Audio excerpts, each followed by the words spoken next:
Good afternoon, everyone. My name is John Cooper. I'm a junior political science major here at Morehouse College. The political science major has taken me down the road to inquire about international relations and truly learn foreign policy. So one of the issues, a pressing issue I'm here to talk to you all about is foreign policy issue of military spending. So why is this important to you? More specifically, one, you are an American, obviously. The military protects you. It is known to keep you safe here on our home soil and on foreign soil. Two, the military budget affects your pockets. So I'm going to let you know how it will affect your pockets, the pros and cons, and how the military budget will affect you as an American and your safety. First, I've taken and inquired many classes on political science and specifically international relations. My father's in the Army, so I kind of understand the inside of the military a little bit.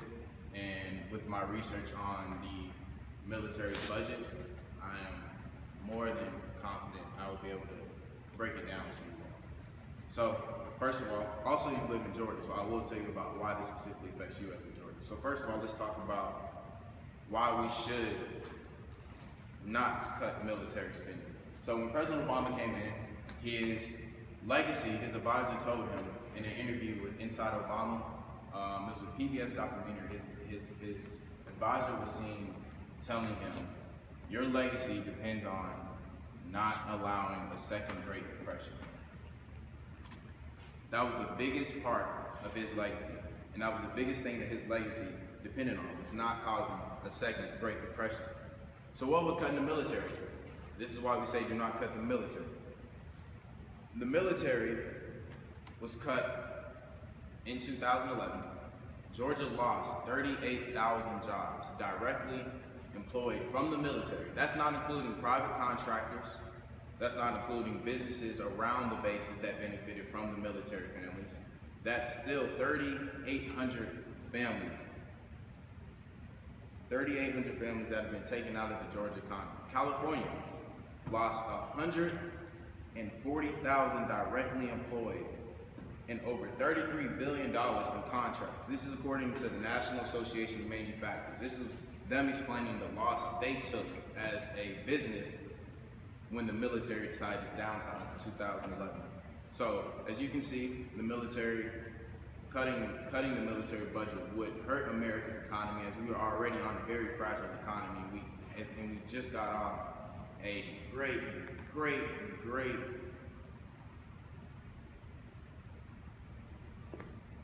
so close, as we just got off becoming so close to another Great Depression. It's key that we maintain our military, maintain one of our country's biggest employers, and that is the military. Second reason why we should not cut military spending. It already, like I mentioned, it already happened. So in 2008, President Obama came in spending $527 billion on the military. By 2014, that number was cut to $496 billion. And as you can see, we saw the loss of jobs, we saw the hurt in the economy. But the funny thing is, in 2016, President Obama proposed to increase the military spending back up to $534 billion. So even our President of the United States saw that cutting military spending is not a good idea. He is a Democrat. Most Democrats do believe in cutting military spending. My last point, very simple, very straightforward. Most of our money is not spent on military spending, so do not let that distract you from the real issue in our deficit. 16%, according to our National Defense website, 16% of our spending is put towards our military. In 2008, it was 20%. Meanwhile, 38% account for Social Security. That's more than double what we spend on military. So if military spending is really the problem, why is it not the biggest item being spent? So for not spending on military, do not take your safety for granted. The military is something that we need, most important. Our economy needs it. Do not take your economy for granted. And we've already seen it happen. And it was not a positive impact. So let's not do it again. And most importantly, our U.S. Army has recently just changed their uniforms to match the terrain of North Korea. That means our U.S. military now sees a new imminent threat. It would be retroactive to decrease the military spending as we have just found a new imminent military threat. So now I'm gonna take you on to why we should cut military spending. There are 3 important reasons to why we should cut military spending. First and most important is America loves to play this role of world police.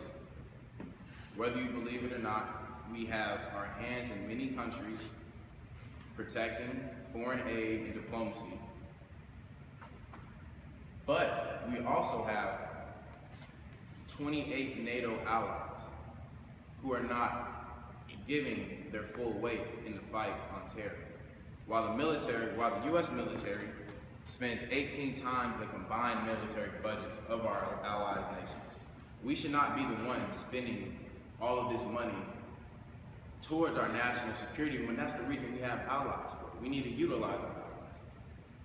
Second, we need to be more balanced with our foreign aid and diplomacy. So too much of our military spending is going towards national defense and not foreign aid and diplomacy, which are 2 different things. Foreign aid, assisting countries, increasing diplomacy, increasing relations, and increasing allies, versus national defense, which is investing in our military equipment, military aircraft, and military personnel.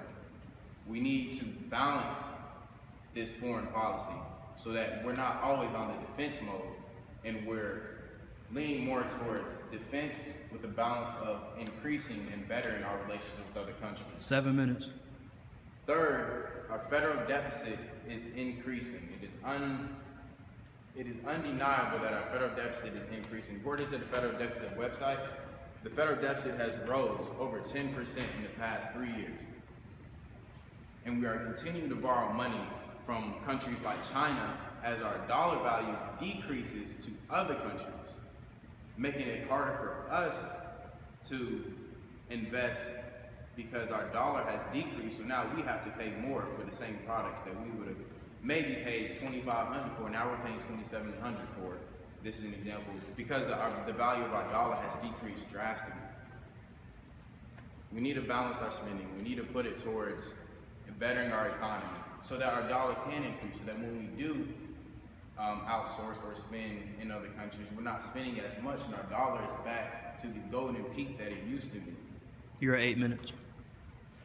So I want you all to keep in mind both sides of the spectrum, because both sides can affect you, especially as a citizen of Georgia, a resident of Georgia, and a citizen of the United States. And as a voter, all of these matter, and these will affect your pockets, they will affect your communities, and they will most importantly affect your safety here in America. Thank you.